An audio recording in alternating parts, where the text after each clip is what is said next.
dear student, welcome in the online class of Applied Mathematics. I am Professor Dipali Ingre from Department of Mathematics. Our today's topic is examples on Gauss-Seidel method. Let us see vision and mission of the college. First, vision. Excellence in technical education to empower youth. Now mission, impart quality technical education to prepare students with excellent technical skills. Develop competent and employable diploma engineers and responsible citizen. Strengthen industry-institute interaction. Now course outcomes. Apply the concepts of numerical methods in computer programming language. Now learning outcomes. After watching this video, you will be able to explain the process for finding the solutions of a system of simultaneous linear equations by Gauss-Seidel method. आप solution find करने की process explain कर सकते हो and solve the system of equations by using Gauss-Seidel method. Equation का solution भी आप find कर सकते हो. So, let us start our today's class on examples on Gauss-Seidel method.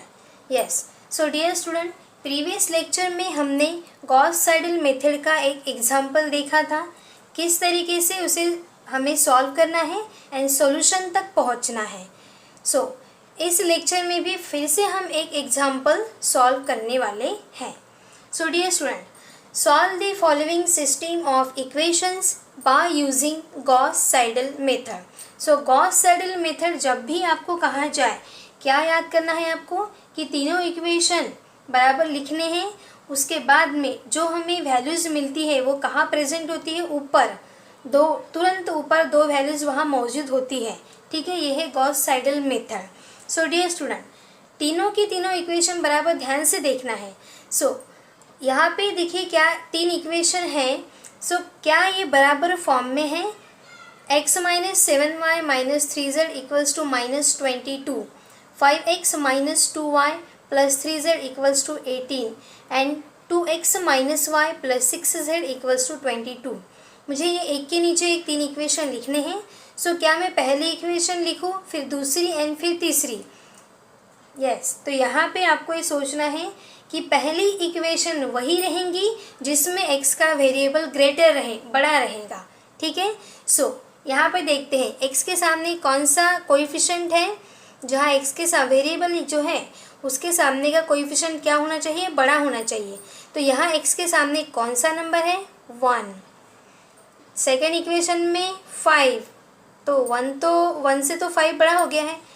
ठीक है. थर्ड इक्वेशन में देखते हैं 2. सो यहाँ 1x है, यहाँ 2x है, यहाँ 5x है. तो कौन सी इक्वेशन हमारी इक्वेशन नंबर 1 रहेगी. यस, ये. अगर आपने ऐसे ही लिख के सॉल्व किया होता तो आपका आंसर रॉन्ग हो जाता. सो यही आपको ध्यान से देखना है, हम कौन सी मेथड सॉल्व कर रहे हैं, गॉस-साइडल मेथड. सो इक्वेशन नंबर 1 कौन सी होनी चाहिए, जिसमें x की वैल्यू ग्रेटर रहे, सबसे बड़ी रहे. सो वैसी इक्वेशन कौन सी है, ये सेकेंड नंबर की. सो पहले हम ये इक्वेशन लिखेंगे 5x minus 2y plus 3z equals to 18. Yes, ये हमारी फर्स्ट इक्वेशन हो गई. अब ये हो गई है. अब दो इक्वेशन में से जिसमें y की वैल्यू ग्रेटर है वो हमारी सेकेंड इक्वेशन रहेंगी. सो यहाँ पे देखिए y की वैल्यू है -7, यहाँ पे y की वैल्यू -1. तो यहाँ माइनस साइन नहीं देखना है, हमें सिर्फ नंबर देखना है. तो यहाँ है 7 एंड यहाँ पे क्या नज़र आ रहा है, 1. डियर स्टूडेंट, सिर्फ हमें नंबर देखना है. ठीक है, माइनस साइन नहीं, क्योंकि अगर माइनस साइन देखें तो -1 ग्रेटर है. ओके. सो सिर्फ नंबर देखने हैं हमें. यहाँ है 7 एंड यहाँ पे प्रेजेंट है y के सामने नंबर 1. कौन बड़ा है, 7. यस. तो सेकेंड इक्वेशन हमारी ये रहेंगी. तो उसके नीचे हम ये इक्वेशन लिखते हैं x minus 7y minus 3z equals to -22 and last z। So किस में z की वैल्यू सबसे ग्रेटर है यहाँ पे जो रहेगी, एक्चुअली वो तो तीसरी इक्वेशन रहेगी ना। सो यहाँ पे 6z। सो थर्ड इक्वेशन है हमारी 2x minus Y plus 6z equals to 22। Yes, so तीनों इक्वेशन हमने लिख दिए हैं। सो यहाँ पे आपको केयरफुली प्रॉब्लम सॉल्व करना है। गॉस साइडल मेथड एंड आने वाली नेक्स्ट मेथड जैकोबी मेथड, ये पहली स्टेप इसमें और उसमें सेम टू सेम है, ठीक है। बाद में थोड़ा सा चेंज है, सो वो क्या है जब हम जैकोबीज मेथड पढ़ेंगे तब मैं आपको बताने वाली हूँ। लेकिन यहाँ पे ध्यान से देखिए, पहली इक्वेशन ये है क्योंकि x का जो कोएफिशिएंट है यहाँ पर ग्रेटर है, ठीक है, इसलिए ये फर्स्ट इक्वेशन, फिर ये सेकेंड इक्वेशन 7 है एंड लास्ट में थर्ड इक्वेशन। अब क्या करते हैं हम, फर्स्ट इक्वेशन में से x फाइंड करते हैं, इक्वेशन नंबर 1, सेकेंड इक्वेशन में से y एंड थर्ड इक्वेशन में से z की वैल्यू हम फाइंड करते हैं। सो फिर से एक बार पहली इक्वेशन लिख लेते हैं यहाँ पे। So therefore 5x minus 2y plus 3z equals to 18। So 5x equals to क्या हो जाएगा 18। अब ये माइनस 2y इस साइड में जाएगा तो प्लस 2y प्लस 3z क्या हो जाएगा माइनस 3z एंड इस तरीके से हमें x क्या मिल जाएगा 18 plus 2y minus 3z and 5 multiplication में है, कहाँ चला जाएगा डिवीजन में। यह है हमारी इक्वेशन नंबर 1। इस तरीके से x हमें मिल गया है। अब हम y फाइंड करते हैं। चलिए दूसरी इक्वेशन लिखते हैं यहाँ पे। दूसरी इक्वेशन है x minus 7y minus 3z equals to minus 22। So यहाँ पे माइनस 7y साइन के साथ में जैसे कि वैसे रहेगा। सो ध्यान से देखिए, माइनस 22, ये प्लस x इस साइड में आएगा तो माइनस x, माइनस 3z इस साइड में आएगा so plus 3z। Okay, so therefore इस तरीके से हमें y क्या मिलेगा minus 22 minus x plus 3z and देखिए ध्यान से स्टूडेंट, ये माइनस 7 मल्टीप्लिकेशन में है, यहाँ आएगा तो कहाँ चला जाएगा डिवीजन में माइनस 7। यह है हमारी इक्वेशन नंबर 2। अब इक्वेशन 1 एंड 2 हमें मिल गई है। इसी तरीके से हम इक्वेशन नंबर 3 भी फाइंड कर लेते हैं। सो नाउ इक्वेशन नंबर 3 क्या है, equation number 3 2x minus Y plus 6z equals to 22। So therefore यहाँ पे z फाइंड करना है तो 6z जहाँ है वही रहेगा, 22 जहाँ है वहीं पे है। अब देखिए स्टूडेंट, ये प्लस 2x इस साइड में जाएगा तो क्या हो जाएगा माइनस 2x, ये माइनस y क्या हो जाएगा plus y। Yes, so therefore z equals to क्या मिलेगा हमें, z equals to 22 minus 2x plus y divided by 6। Equation number 3, 6 है मल्टीप्लिकेशन में, कहा जाएगा डिवीजन में। सो ये इक्वेशन 1 2 3 का हमें यूज़ करना है। सो डियर स्टूडेंट ध्यान से देखिए, अभी हम स्टार्ट कर रहे हैं हमारा फर्स्ट इटरेशन। आपने प्रीवियस लेक्चर का जो एग्जाम्पल है वो ध्यान से देखा होगा, समझा होगा। सो आप ये बता सकते हो यहाँ पे कि फर्स्ट इटरेशन में क्या आने वाला है, ठीक है, आप खुद भी सॉल्व कर सकते हो। फर्स्ट इटरेशन, क्वेश्चन में कितने इटरेशन फाइंड करने के लिए कहा है, इस क्वेश्चन में 2 इटरेशन, तो हम 2 ही इटरेशन यानी x2 y2 एंड z2 तक पहुँचेंगे। अगर 3 होता तो और एक इटरेशन हम सॉल्व करते, वो कैसे करना है प्रीवियस लेक्चर में बताया ही है। चलिए स्टार्ट करते हैं। सो अगर मुझे यहाँ पे first iteration x1 y1 and z1 मिलने वाला है, अब मुझे ये इक्वेशन को देखने की ज़रूरत नहीं है, डायरेक्ट मैं 1 2 एंड 3 ये 3 इक्वेशन देखने वाली हूँ। अब अगर मुझे x1 फाइंड करना है तो मुझे क्या एलिमिनेट करना होगा, क्या निकाल देना होगा यहाँ से y एंड z। जब ये 2 वेरिएबल यहाँ से चले जाएंगे तभी तो मुझे x मिलेगा ना। सो y एंड z की वैल्यू यहाँ पुट करते हैं। सो ध्यान से देखिए, put y equals to, Gauss Seidel method में ऊपर से मिलने वाली 2 वैल्यू पुट करनी पड़ती है, लेकिन अभी तक तो हमने प्रॉब्लम में कोई भी वैल्यू फाइंड नहीं की है, तो आप यहाँ y की वैल्यू क्या रखेंगे, यस तो हमारे पास यहाँ पे वैल्यू ही नहीं है, तो फर्स्ट हम y एंड z दोनों ही क्या रखेंगे, 0. So put y equals to 0 and z equals to 0 in equation number 1. So first iteration होने के कारण हमें x मिलेगा, x यानी ही क्या है, x1. 18 plus 2 into 0 minus 3 into 0 divided by क्या है यहाँ पे 5. सो 2 इंटू 0, 0 से किसे भी मल्टीप्लाई करो 0 आता है, यहाँ भी 0, तो क्या रह जाएगा 18/5. 18/5. चलिए ये वैल्यू हम कैलकुलेटर में डालते हैं एंड आंसर फाइंड करते हैं. सो एक टर्म न्यूमरेटर में है, एक टर्म डिनोमिनेटर में. मैंने ये बटन प्रेस कर दी, ठीक है. अब देखिए 18 डिवाइडेड बाय 5. सो पहले मैंने डाल दिया है 18, नीचे डालना है 5. ये बड़ी सी बटन है, चलिए नीचे प्रेस करते हैं. देखिए कैलकुलेटर का जो कर्सर है नीचे आ गया है, 5 दिख रहा है आपको. 18/5. यस. अब इक्वल की बटन प्रेस करते हैं, मुझे आंसर पॉइंट में चाहिए. सो डिलीट के ऊपर एक बटन है SD, ये बटन प्रेस कर दी. सो देखिए आंसर क्या आ रहा है, 3.6. यस, तो मुझे x1 मिल गया है 3.6. नाउ अब हम फाइंड करेंगे y1. यस. सो पुट, ध्यान से देखिए मैं यहाँ पे लिख रही हूँ पुट. अगर मुझे y1 चाहिए तो मुझे x एंड z को हटाना पड़ेगा. चलिए तो दो वैल्यू हमारे पास ऊपर मौजूद है क्या, वो चेक करते हैं. तो x, यस, x की वैल्यू अभी अभी हमने फाइंड की है 3.6, लेकिन z की वैल्यू अभी भी हमारे पास नहीं है. तो x की वैल्यू हम क्या रखेंगे 3.6 एंड z की वैल्यू क्या रखेंगे 0, क्योंकि अभी भी हमें वैल्यू पता नहीं है. सो देयरफॉर पुट y चाहिए तो x एंड z को हटाना है, तो x एंड z की जगह पे पुट करना पड़ेगा. So put x equals to ये वैल्यू जो ऊपर मिली है कितनी है 3.6 एंड z इक्वल्स टू पता ही नहीं है 0. कौन से इक्वेशन में, equation number 2. So y1 equals to, so -22 minus x की वैल्यू कितनी है 3.6 plus 3 into 0 and divided by कितना है यहाँ पे -7, जो है उसी से डिवाइड करना है. ओके, ध्यान से देखिए यहाँ से हमें मिला है वो -7 नीचे आया था. चलिए अब हम इसमें वैल्यू पुट करते हैं कैलकुलेटर में. एक टर्म न्यूमरेटर में, एक टर्म डिनोमिनेटर में. ये बटन प्रेस कर दी. हाँ, अभी डालते हैं -22 माइनस 3.6 प्लस 3 इंटू 0, नीचे उतरने के बाद -7. एक बार चेक करना है सही वैल्यू डाली है या नहीं, एंड लास्ट में हम इक्वल की बटन प्रेस कर देंगे. फ्रैक्शन में आ रहा है SD के बटन प्रेस करेंगे और ध्यान से देखिए आंसर क्या आ रहा है 3.6571. सो पॉइंट के बाद में हम 2 डिजिट लिखते हैं. अगर कैलकुलेटर 1 डिजिट बता रहा है तो 1 ही लिखेंगे.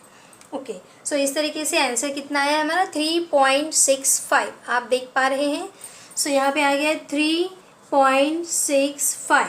चलिए ये भी हो गया y1. अब हम फाइंड करेंगे z1. यस. सो हमें पता है कि ऊपर से मिलने वाली दो वैल्यू पुट करनी है गॉस साइडल मेथड में, ठीक है. सो अब z को अगर फाइंड करना है तो किसे हटाना पड़ेगा, x एंड y की जगह पे कुछ पुट करना पड़ेगा. कुछ यानी अपने मन से नहीं. यहाँ पे ध्यान से देखिए ऊपर से मिलने वाली दो वैल्यू. तो क्या अब हमारे पास x एंड y की वैल्यू प्रेजेंट है, एक बार चेक करते हैं. यस, x1 भी आ गया है, x1 यानी x, y1 भी है हमारे पास, y1 यानी y. दोनों ही वैल्यू उठा के यहाँ पुट करेंगे. सो यहाँ पे लिखेंगे हम नाउ पुट. ध्यान से देखिए स्टूडेंट, z चाहिए, x हटाना पड़ेगा. So put x equals to x1. कितना है x1 3.6 and y equals to y1 कितना मिला है 3.65. कौन से इक्वेशन में रखेंगे, इक्वेशन नंबर 3. सो देयरफॉर हमें मिलेगा z1 इक्वल्स टू, देखिए यहाँ पे है 22 माइनस 2 इंटू x की वैल्यू कितनी है 3.6. सो 3.6 प्लस y यानी 3.65 एंड डिवाइडेड बाय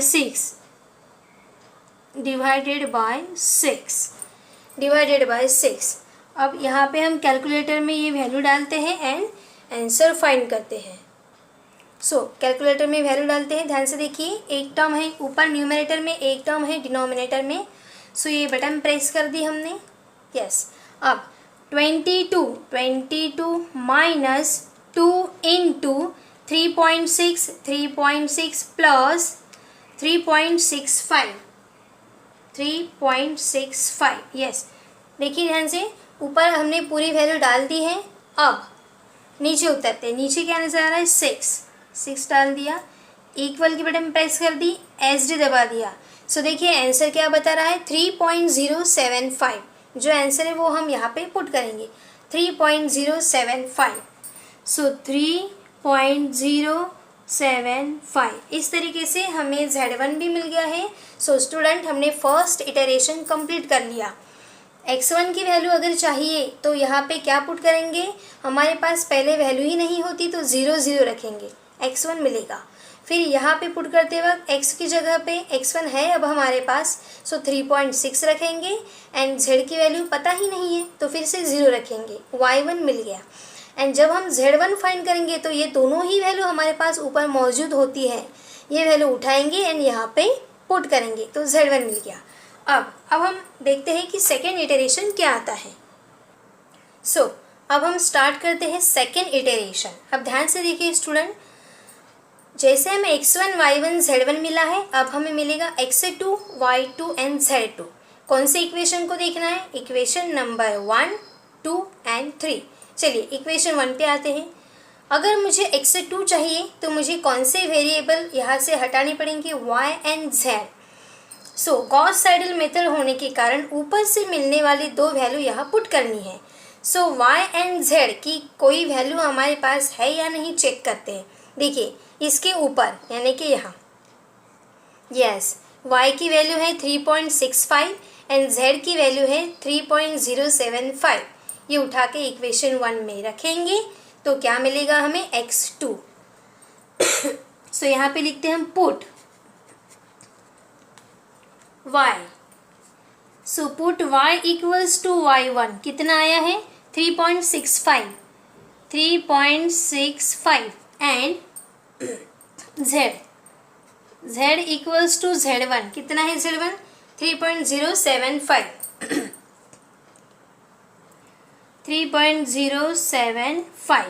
ठीक है। ये वैल्यू उठा के हम कहाँ पे रखेंगे, पुट इन इक्वेशन नंबर 1। सो हमें मिलेगा x2 क्योंकि सेकेंड इटरेशन है।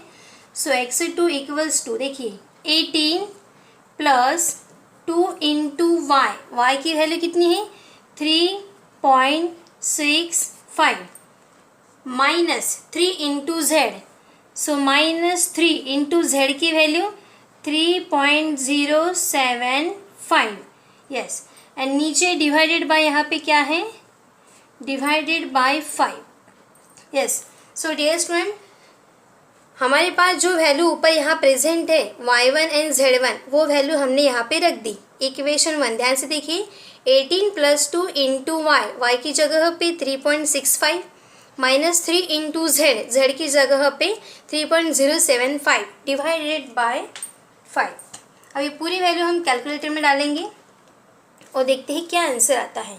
सो एक टर्म न्यूमरेटर में, एक टर्म डिनोमिनेटर में, ये बटन हमने प्रेस कर दी है। अब यहाँ पे वैल्यू डालते हैं 18 प्लस 2 इंटू 3.65 माइनस 3 इंटू 3.075 सारी वैल्यूज़ हमने ऊपर कैलकुलेटर में डाल दी है। अब नीचे उतरते हैं, यहाँ पे है 5।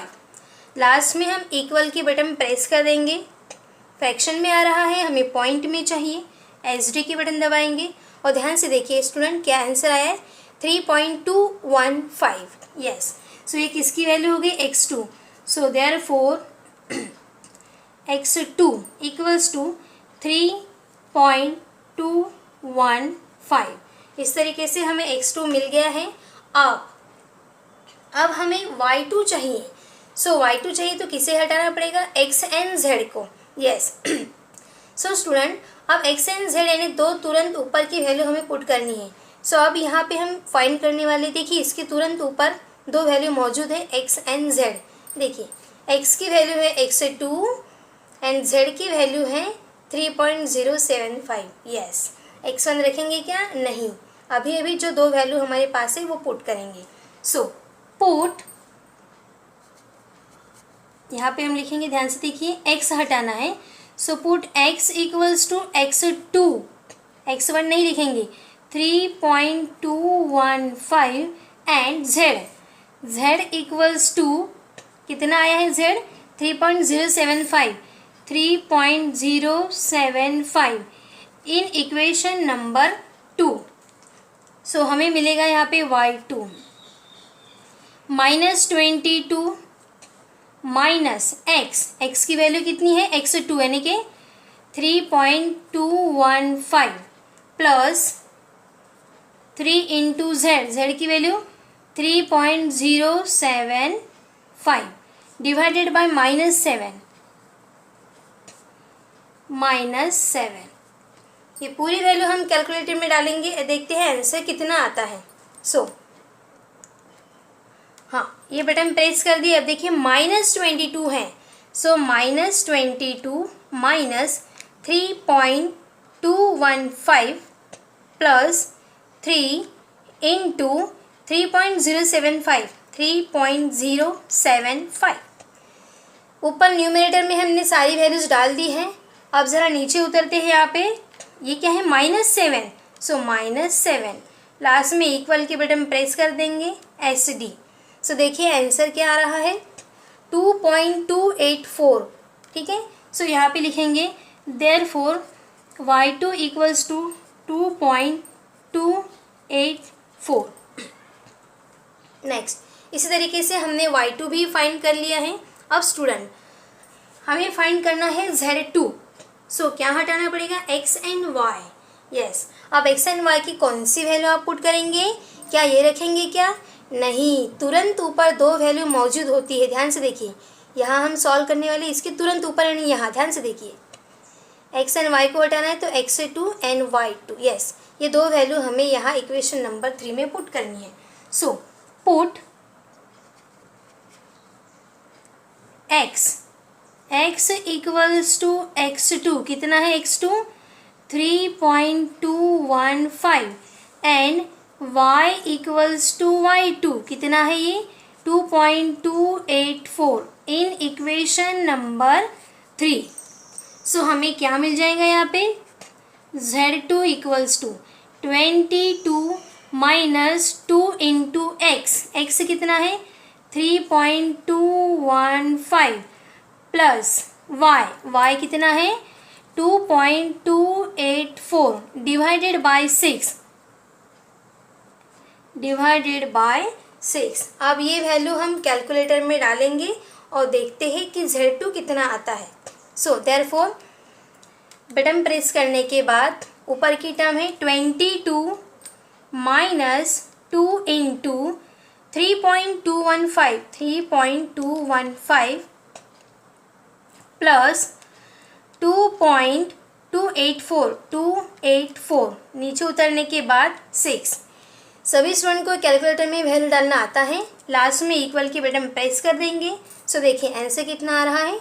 2.975666, यानी 2.97 भी आप लिख सकते हैं। So therefore z2 equals to 2.97। Yes, so इस तरीके से हमने सेकेंड इटरेशन भी फाइंड कर लिया है। और स्टूडेंट, हमें यहाँ थर्ड इटरेशन नहीं कहा है, सेकेंड ही इटरेशन कहा है, इसलिए ये प्रॉब्लम हमारा यहाँ पे एंड होता है। लास्ट में हम लिखेंगे therefore approximate solution is. Yes student, अगर थर्ड इटरेशन होता तो क्या करते हम? फिर से यहाँ पे हम x3 के लिए वैल्यू पुट करते हैं। सो y एंड z की कौन सी वैल्यू आप रखते? ये दो वैल्यू रखते। फिर हमें क्या मिलता? x3। फिर हम ये y3 फाइंड करने के लिए x एंड z की कौन सी वैल्यू रखते? x3, x की जगह पे यहाँ से मिलने वाला x3 रखते हैं एंड ये z2 की वैल्यू, इस तरीके से। एंड लास्ट में यहाँ क्या पुट करते हैं हम? x3 and y3। Yes, so dear student, अब लास्ट में लिखते हैं therefore approximate root is solution is, क्योंकि हम solution find कर रहे हैं तो solution लिख देते हैं. Therefore approximate solution is x equals to, x की कौन सी वैल्यू लिखते हैं हम? x की वैल्यू कौन सी लिखते हैं हम? x3. Yes. So x equals to, लेकिन यहाँ पे 2 इटरेशन है तो हमारे x2 ही हमारा फाइनल आंसर रहेगा.